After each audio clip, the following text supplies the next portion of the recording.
So hello everyone, welcome to the my another study vlog. So मैं ना 8:40 AM पे library में आ गई थी। उसके बाद मैंने अपने डेस्क को साफ़ किया एंड बिल्कुल भी टाइम वेस्ट ना करते हुए मैंने सीधे स्टडी स्टार्ट की, क्योंकि अगर मैं थोड़ी भी स्क्रॉलिंग या करने लग जाऊँ या फिर कुछ भी यूट्यूब से या फिर कहीं से भी कुछ भी अपडेट लेने लग जाऊँ या व्हाट्सअप चेक करने लग जाऊँ, तो आई नो दैट डेफिनेटली मेरा 1 घंटा 2 घंटा निकल जाता है और उसके बाद मुझे टाइम पता ही नहीं चलता है पूरा दिन कहाँ निकल गया। पहले 9 से 10 बजते हैं, फिर 10 से सीधे 12 बजते हैं, फिर 2 बजते हैं, 3-4 बजते हैं, फिर डायरेक्ट 6 बज जाते हैं। मुझे पता ही नहीं चलता कब टाइम निकल जाता है। सबसे पहले मैंने मैथ के लेक्चर्स लेने स्टार्ट कर दिए थे, क्योंकि ये बचे हुए थे तो ये मुझे कंप्लीट करने ही थे। मैं ऑलरेडी ने एक बार ले चुकी हूँ जो मैंने रफ वर्क किया था, बट अभी मैं उसे फेयर कर रही हूँ। रफ में एक बार ही मैं प्रैक्टिस के लिए करती हूँ। अगर मैं उसे डायरेक्ट फेयर में करती हूँ लेक्चर्स को मैथ के, होता है अगर कोई क्वेश्चन टीचर से गलत हो जा रहा है तो फिर वो मुझे अपने पेज पर भी गलत करना पड़ता है और फेयर में मेरे पेपर वगैरह बिगड़ते हैं तो फिर मुझे अच्छा नहीं लगता। तो इसीलिए मैं एक बार ही उसे रफ में लेक्चर को अटेंड करती हूँ एंड उसके बाद मैं अपने नोट्स बनाती हूँ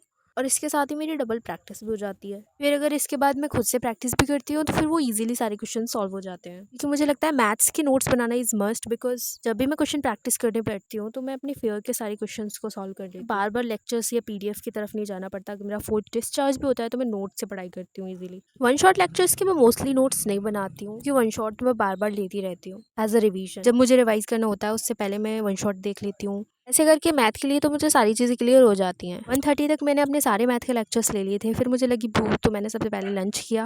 आफ्टर लंच मेरा एक मैथ का लेक्चर बचा हुआ था डेली क्लासेस वाला, तो मैंने सबसे पहले वो कंप्लीट किया। इतनी देर मैथ पढ़ने के बाद मेरा मैथ पढ़ने का बिल्कुल भी मन नहीं कर रहा था, लेकिन मैं उस एक लेक्चर को पेंडिंग वर्क में डाल के खुद को रिग्रेट फील नहीं कराना चाहती थी। तो गाइस आज 30 है एंड ये वीडियो मेरी 28 की है। बिल्कुल भी टाइम नहीं मिला वॉइस ओवर तक करने के लिए, एडिट करने के लिए, तो ये सारी चीज़ मैं आज कर रही हूँ। जिन लोगों को भी लगता है कि कंटेंट क्रिएशन में बहुत इजी है, सब कुछ बहुत इजी हो जाता है, तो ऐसा बिल्कुल भी नहीं है। कभी कभी तो एक वीडियो के लिए पूरे 2-3 घंटे लग जाते हैं और अभी मेरी एडिटिंग इतनी ज़्यादा फास्ट भी नहीं हुई है, तो मुझे तो ऑब्वियसली टाइम लग ही जाता है। अगर गलती से कहीं स्क्रीन पे टच हो भी गया गलत जगह पे, तो कभी वॉइस ओवर चली जाती है, कभी वीडियो कट हो जाती है, कभी कुछ करके बहुत सारी प्रॉब्लम होती है यार। अपने दिन के सभी गोल्स को टाइम पर कंप्लीट करके मैं ट्राई करती हूँ मैं टाइम से सो जाऊँ और टाइम से उठ जाऊँ। फाइनली मैंने अपनी मैथ की सभी क्लासेस कवर कर ली हैं। So now I am going to complete my physics के 2 lectures. You know guys, I am very scared to take my chemistry. You know my chemistry is so weak. I can not say it weak, क्योंकि मैंने अभी वो पढ़ी ही नहीं, और अगर पढ़ी भी तो सिर्फ कंज्यूमिंग की है, कभी भी रिवाइज रिकॉल या फिर कुछ भी अपनी तरफ से एफर्ट्स नहीं दिए हैं। But now I have to also focus on this subject, क्योंकि टाइम बहुत ज़्यादा नहीं है मेरे पास। If you have any specific tips for chemistry, so comment me in the comment section, जिससे मेरी भी हेल्प हो जाए। So after completing my physics lectures I got started something like journaling.